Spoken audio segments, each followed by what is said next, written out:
आज का विषय है गंगा और ज्ञान गंगा। हमारे यहाँ दो प्रकार की गंगाओं का चर्चा शास्त्रों में है। एक है जल की गंगा और दूसरा है ज्ञान गंगा।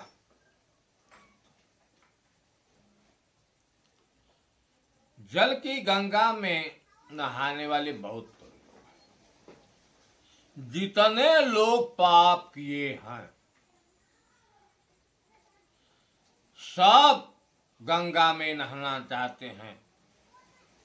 जो गंगा हिमालय से निकलकर समुद्र में जाकर स्थिर हो गई, उस गंगा में नहाने वाले बहुत लोग हैं। जितने लोग पाप किए हैं सब उसी गंगा में स्नान करते हैं, अपने पाप को धोते हैं कि बिना परिश्रम का पाप धुल जाता है। पहले हम जो गंगा हैं उनकी उत्पत्ति के बारे में थोड़ा सा हम अब विचार करें। एक थे राजा सगर, जिनके 60,000 पुत्र थे, ऐसा शास्त्रों में लेख है। कपिल मुनि के श्राप से राजा सगर के 60,000 पुत्र जलकर राख। राजा सगर जब कपिल मुनि के पास पहुंचे कि महाराज हमारे 60,000 पुत्र जलकर राख हो गए, लेकिन इनकी मुक्ति कैसे होगी, कैसे यह इस जन्म से मुक्त होंगे। तो कपिल मुनि ने कहा कि है राजा सगर, जब गंगा आएंगी जो स्वर्ग में रहने वाली हैं, उनका जब स्पर्श होगा तो 60,000 जो हैं साप से जले हैं, साप से मुक्त हो जाएंगे और उनका मोक्ष हो जाएगा। राजा सगर बहुत परिश्रम किए गंगा को लाने के लिए। उनके वंशज भी बहुत परिश्रम किए लेकिन सफल नहीं। उसी के वंशज में राजा एक भगीरथ उत्पन्न हुए। उन्होंने बहुत तपस्या करके गंगा को लाया। लेख मिलता है कि गंगा का निवास विष्णु के चरणों में था, ऐसा लेख है। वहां से गंगा चली तो ब्रह्मा के कमंडल में आई और ब्रह्मा के कमंडल से चलकर भगवान शंकर के जटा में उलझी और वहां से चलकर वे हिमालय में जाकर समा गई और गंगोत्री स्थान से उनका उद्गम हुआ और वहां से चलकर धीरे धीरे घूमते घूमते वह समुद्र में जाकर स्थिर हो। यह तो जल की गंगा है। जितने लोग पाप किए हैं वह जाकर उसी गंगा में स्नान कर। कोई बहुत बड़ा पाप किया हो, गो हत्या किया हो, गो को मारा हो, उसके चोट से गाय मर गई, बाल हत्या किया हो, ऐसे ऐसे पाप से छूटने के लिए उपाय जानने के लिए लोग पंडित जी के पास जाते हैं। कहते हैं कि इससे हमारी कैसी मुक्ति होगी महाराज, जो हमने हत्या किया है, गो को मारा है, कैसे छूटेगी। तो पंडित जी बड़े सरल भाव से कह देते हैं कि आप जाकर गंगा में स्नान कीजिए और ब्राह्मणों को दान दे दीजिए, आप इस पाप से मुक्त हो जाए। कितना सरल उपाय है, कितना बड़ा हत्या जो है गंगा स्नान करने से छूट जाती। आप विचार कीजिए, पाप से छूटने के लिए बड़े बड़े ऋषि महर्षि तपस्या करते हैं, भगवान का भजन करते हैं, जप करते हैं, तप करते हैं, यज्ञ करते हैं, संतों से जाकर पाप से छूटने के लिए दीक्षा लेते हैं। लेकिन पंडित जी क्या कहते हैं कि गंगा में स्नान कर लीजिए, सारे पाप मुक्त हो जाएंगे। अब यह विचारणीय बात है कि जो जल में रहने वाले जो जीव हैं, मच्छ है, घड़ियाल है, मछलियां हैं, केकड़े हैं और नाना प्रकार के जीव जल में रहते हैं, जब जल में नहाने से वह मुक्त हो जाते हैं, वह बंधन से छोड़ जाते हैं, तो वह बेचारे तो जल में ही रहते हैं, क्या वह मुक्त हो जाएंगे? हर आदमी अपने कर्मों का परिणाम भोगता है। जल में उसकी रहनी है। ऐसा नहीं देखा जाता है कि जल में रहने वाले लोग मुक्त हो गए।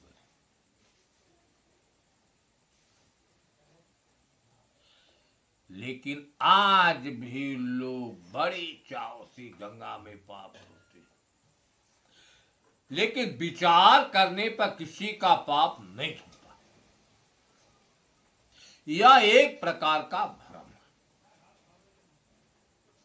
यह तो जल की गंगा की स्थिति है, लेकिन दूसरी गंगा क्या है? ज्ञान गंगा। ज्ञान गंगा की उत्पत्ति कहां से होती है? अगर इस पर हम विचार करते हैं तो यही ज्ञात होता है कि ज्ञान गंगा को जन्म देने वाले संत हैं। संत के मुखार बिंद से ही ज्ञान रूपी गंगा बहती है, और उसमें जो लोग स्नान करते हैं पाप उनके निकट जाता ही नहीं। धुलने की कौन बात का है, पाप उनको निकट जाता नहीं। लेकिन सवाल यह होता है कि शांत कौन लोग हैं, किसके मुखार बिंद से ज्ञान रूपी गंगा बहती है? कबीर साहब ने और तमाम संतों ने, जो उच्च लोक के संत थे, उन्होंने लक्षण बताया है कि शांत की दर्जा उसी को दी जाती है जिसका सारा संशय मिट गया है।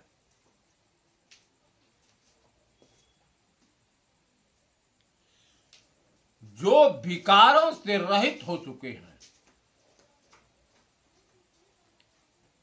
जो शांत हो गए हैं, लेकिन उनकी स्थिति स्वरूप में है, सत्य है। उनकी स्थिति प्रकृति में नहीं होती, उनकी स्थिति स्वरूप में होती है। स्वरूप क्या है?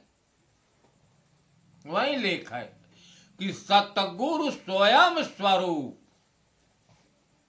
आदि अंत गुण काल त्रय, पांच तत्व मिल स्थूल सदा प्रकाशित। कहे कि जो सत्य है वह ज्ञान स्वरूप है, उसका कभी भी अभाव नहीं होता, वह हर घट में है, साक्षी रूप से सबको प्रकाशित करने वाला वह है सतगुरु, संतों की स्थिति उसी सत में होती है। जैसे सर्वहु को जाने सो तो सर्वहु से न्यारा रहे, सोई निज रूप गुरु आत्म लखा। पहचान बताए कि इस शरीर में रहने वाला जो है सबको देखने वाला है, सबका जनैया है, वही चेतन है, वही आत्मा है, वही सबका स्वरूप है। पांच तत्व और देह जड़, या को नास्तिक जान, या में रहिया को लखै सो आत्म। कबीर साहब ने कहा कि यह शरीर पांच तत्वों से बना है जो जड़ है। इसमें रहकर जो अंतःकरण समेत इंद्रियों को सबको देखने वाला है, सबके गतिविधि को जानने वाला है, वही आत्म है, वही सबका स्वरूप है। शब्दातीत सबन सो न्यारा, बूझे बिरला कोई, कहीं कबीर सतगुरु का सैना, आप लखै सो। पहचान बताया स्वरूप की कि जो शब्दों से अतीत है, परे है, अर्थात जो पांच शब्द जो है प्रकृति का है, अर्थात जो प्रकृति से परे है, और सबसे न्यारा, सबसे का मतलब जो पांच तत्व है और अंतःकरण है, इन लोगों से वह अलग है। शरीर में बूझे बिरला कोई, कोई बिरला ही बूझता है, काहे कबीर सतगुरु का सैना, आप लखै। इस शरीर में रहकर जो सबको लखने वाला, जानने वाला है, वही आत्मा, वही आपका स्वरूप।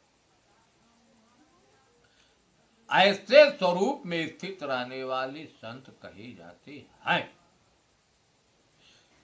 संत तो सभी हैं,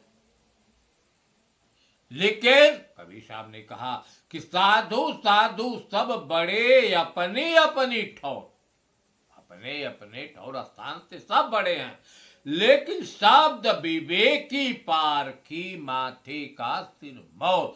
जिसके अंदर शब्दों का विवेक है, आत्म अनुभव, आत्म साक्षात्कार है, वही सिर का मोर है, वही आत्मज्ञानी संत है। ऐसे संतों से ज्ञान रूपी गंगा का उद्गम होता है। आपने देखा ज्ञान गंगा, ज्ञान क्या है? ज्ञान शब्द है जानना, लेकिन किसको जानना? स्वरूप, आत्म। आत्मज्ञानम विदुर ज्ञानम, ज्ञान यानी तांतु तानी ज्ञानव भाषानी सारस्यानव। संतों ने आत्मज्ञान को ज्ञान माना है। आत्मा का ज्ञान ही ज्ञान है, और जो है ज्ञान के सदृश भासते हैं, लेकिन उनसे सार तत्व का बोध नहीं होता। इसलिए ज्ञान की दर्जा जो है आत्म तत्व को दी जाती है। आत्मा का ज्ञान ही ज्ञान है, वही ज्ञान गंगा है।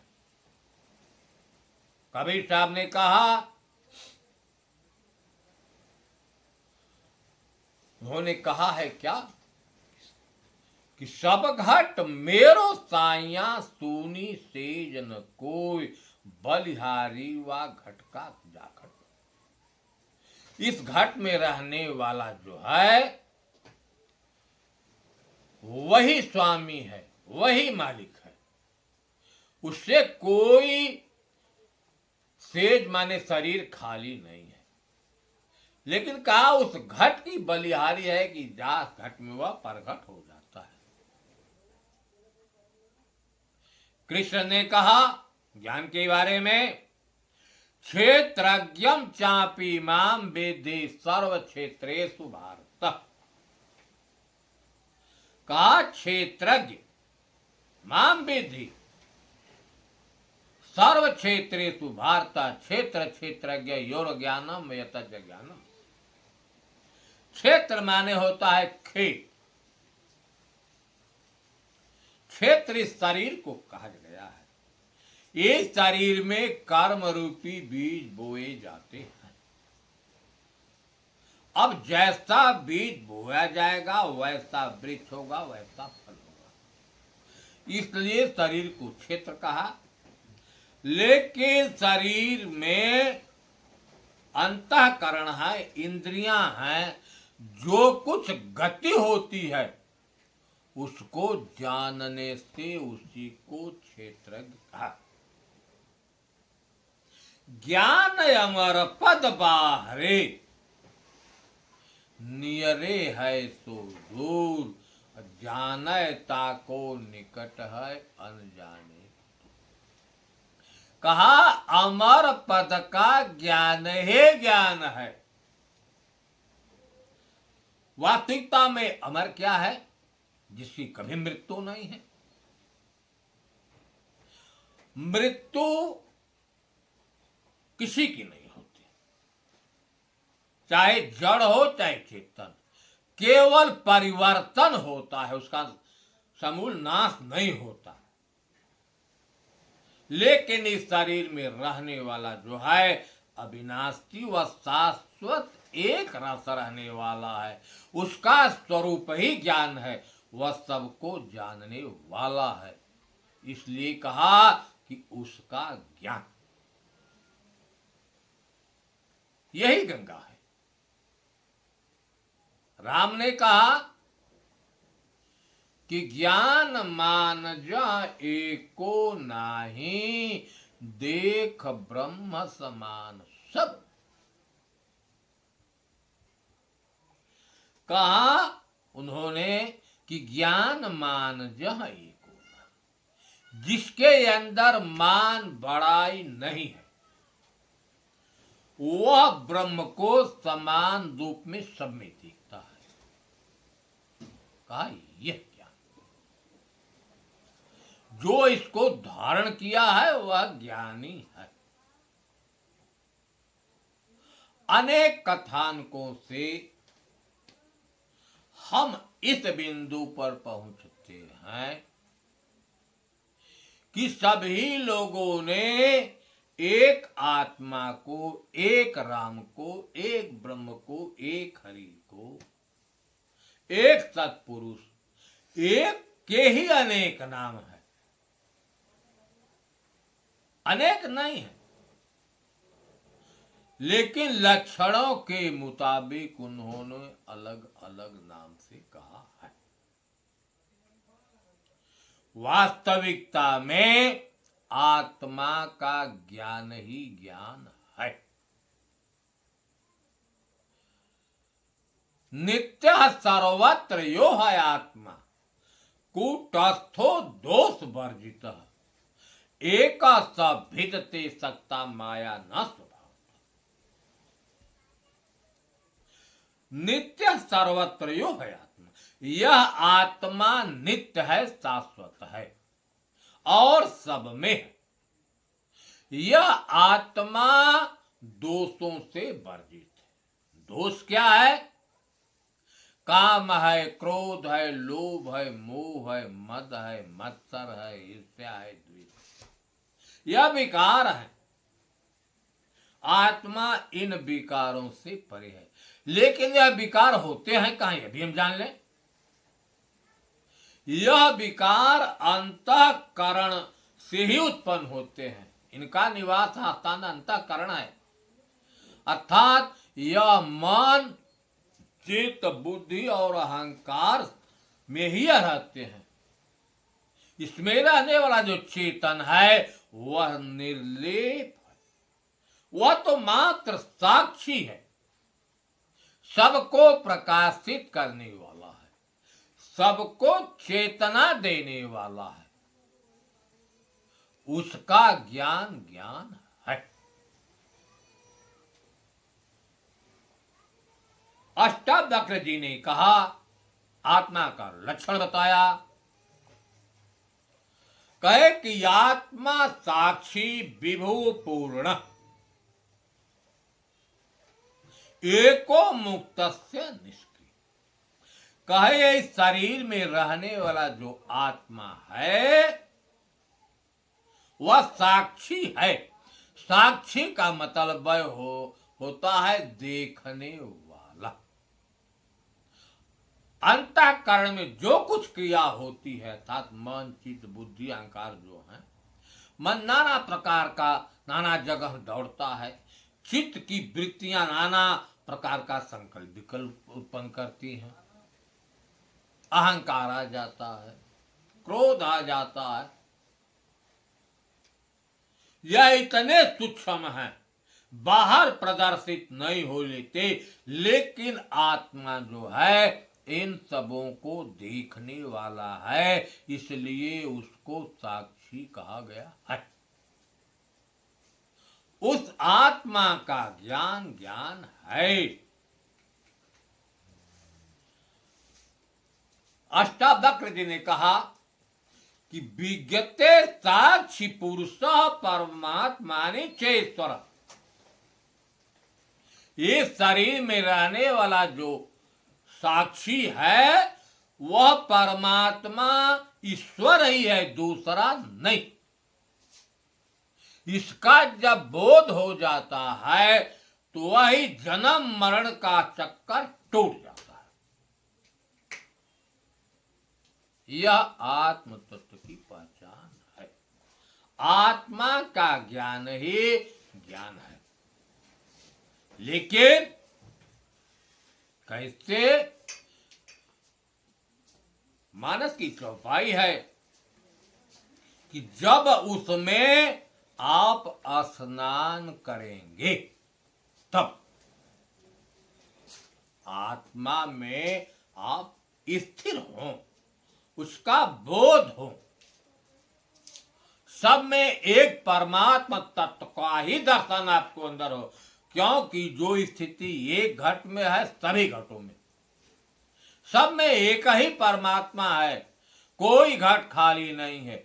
जब हमारी दृष्टि सब में एक परमात्मा को देखा और परमात्मा जैसा व्यवहार कराए, यह स्नान है। मज्जन फल पेखिय तत्काला। जब उस में स्नान करेंगे उस ज्ञान रूपी गंगा में तो क्या हो जाता है? काक हो पिक बकौ मरावा। कहते हैं कौवा जो है कोयल हो जाता है और बकुला जो है हंस हो जाता है। इतना बड़ा महत्व उन्होंने कहा। लेकिन स्नान कहाँ होगा?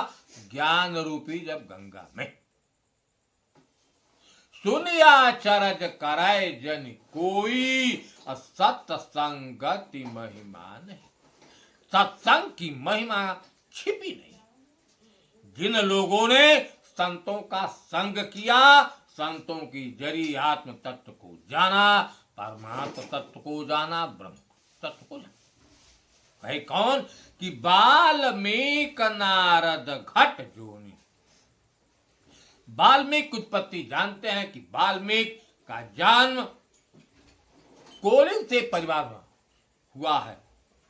कितने दुष्ट थे, लेकिन जब संतों का संग हुआ तो दुष्टता को छोड़कर, काक वृत्ति को छोड़कर कोयल की तरह महान।